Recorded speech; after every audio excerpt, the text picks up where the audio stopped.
Microsoft makes its official announcement of Windows Phone 8 to the public. Windows Phone 7.8 will be available for legacy devices, and the marketplace currently has 100,000 apps and counting. All this and more coming up right now.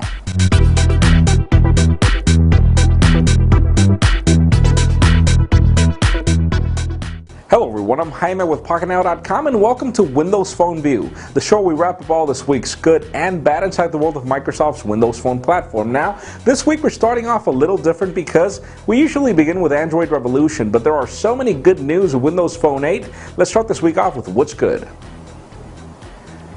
Alright, so there's a lot of multi being mentioned in Windows Phone 8, so let's begin. First of all, you get multi-core support. In the past, you only got single-core support, so you were pretty much limited to what you could do with the phone, even though it was blazing fast. But multi-core includes dual-core, quad-core. It'll all depend on Microsoft and the roadmap for the future. Aside from that, you get multiple resolutions being supported. In the past, you only got WVGA, and now you'll be getting WXGA, which would be 1280 by 768, and also 720p. That's really good. Other than that, you get Internet Explorer 10, which supports a much better engine for JavaScript HTML5. It was being shown on the videos and it was extremely faster in comparison to other platforms. You get micro SD support. In the past, you didn't get expansion options on Windows Phone, which was kind of limited. And other than that, you also get NFC support. There are a lot of really good changes coming with Windows Phone 8.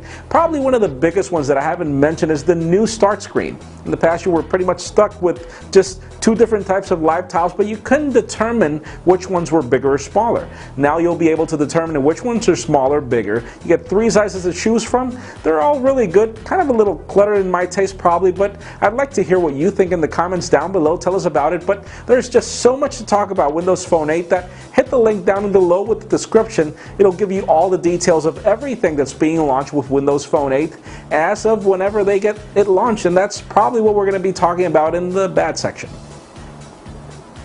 Now let's put all the rumors to rest. One of our biggest concerns with Windows Phone 8 was legacy devices, and Microsoft does have our back. The list of Windows Phone 8 features that are coming don't make any sense to be supporting legacy devices because they don't have multi-core, they don't have NFC. There are a lot of features there that Microsoft's pretty tied up with hardware limitations to be able to bring these features to old devices. But Microsoft's going to be launching Windows Phone 7.8, and they're going to be bringing the same Windows Phone 8 UI and user experience to the Windows Phone 7 devices, legacy devices, but you won't be getting the features that are hardware specific like NFC, multi-core support, etc., etc. So apparently even applications that are ported from Windows Phone 8 specifically won't be backward compatible, but we're not really sure if that's only, multi-core dependent or what's going to be the case there. But again, you're still going to be getting the same UI. It's just going to be limited to the things that your device will be able to support or not. Not sure what's going to happen with Tango devices, but these are really good news. So one of the biggest things here is that the rumors are that we are going to be getting Windows Phone 7.8 on devices like the Nokia Lumia 900 very soon. Next couple of weeks means a lot, so we're not sure what soon means, but hopefully we will be getting it before July, August. Not sure what the time frame is going to be, but it's going to be really cool to get this update really soon for legacy devices. Now, I left one of the coolest features of Windows Phone 8 separately for obvious reasons. It's cool enough to have its own segment, and the reason why is because Microsoft is building this new speech recognition service that's far superior than Siri and even S-Voice in my opinion. The reason being is because Microsoft is not only porting this service for the device itself, but also is bringing these APIs to developers so developers can create specific commands for in-app services of speech that are currently not being supported for other, iOS, for example, with Siri. Only supports launch with iOS 6, and S-Voice is kind of a mixed bag.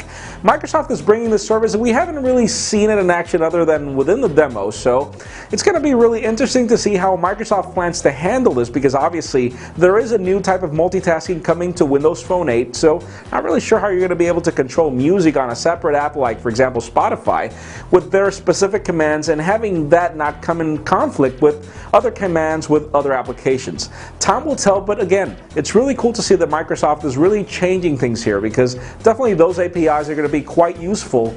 The only problem will be having to memorize this.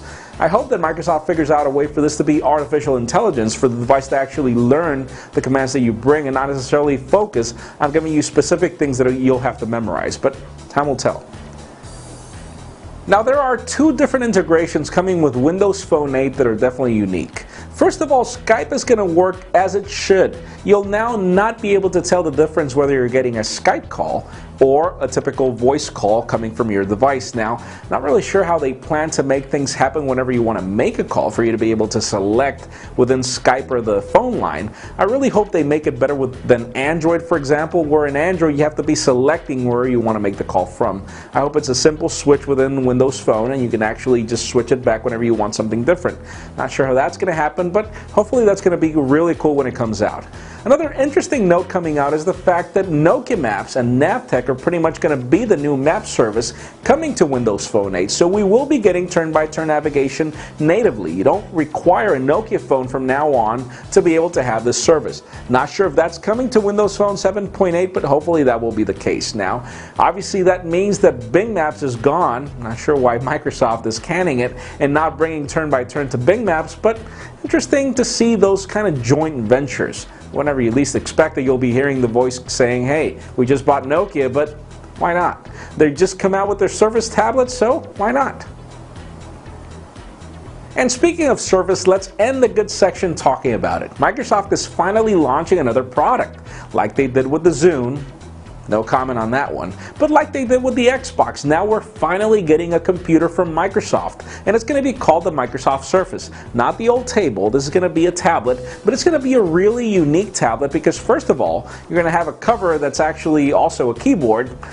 Don't think about the iPad because this is coming directly from Microsoft and it's totally a different technology. You're also getting this really cool kickstand at the back so you can be able to use your tablet in different ways without depending on accessories to make it work the way it should. Now what's interesting is you will be getting a Windows RT version, Windows 8 RT, sorry, and you will be also getting an enterprise version that's going to be much more expensive. Apparently the Windows RT version is going to be slated in prices around where the iPad is, and then you'll also have the enterprise version in prices that are going to be leveling around the laptop way.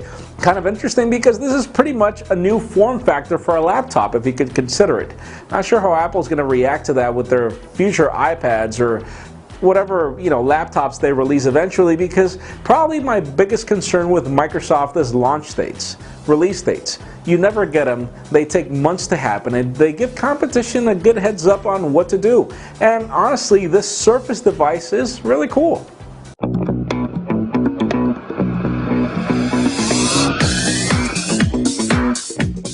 Alright, so that does it for the good. Let's continue on with what's bad. And again, as I mentioned in the past segment, what really gets us worried about Microsoft is timeliness. It's release dates. We never get them. All we get is the fall, the holiday season. They never come out with a specific date of when we'll be getting a product. And you know what the problem with that is? Competition. Android, for example, is going to take very little time to come out with that little keyboard cover. We've already seen the Logitech keyboard cover with the keyboard coming to the iPad. So the problem with Microsoft is specifically that. They take too long from when they announce something to when they launch it, and they're pretty much notorious for being late in some of the things. Now, I do understand the purpose of being late for it to be great. That's fine, but the problem is competition is so fierce that Microsoft's innovation goes down the drain with competition pulling it out first and then calling it theirs. You know what I'm talking about. So sadly, Surface is a really great product. I have a really good impression on it. So do I have for Windows Phone 8, but sadly, it's going to be pointless if everything happens with competition at the same time. The iPhone 5 or whatever is going to be launched in the fall with Windows Phone 8, and what are people going to choose? That's really the problem with Microsoft lately. They take too long, and I really do miss the old Bill Gates days when they wouldn't make announcements. Windows 95 was already out before they announced it. That's really the way they should go back to the roots. The innovation is so good, don't announce it. Just launch the thing. I know you'll be successful. That's it for today's show. Thank you very much for watching. I'm Jaime Rivera. Remember to give us a thumbs up if you like what you saw. That's it for now.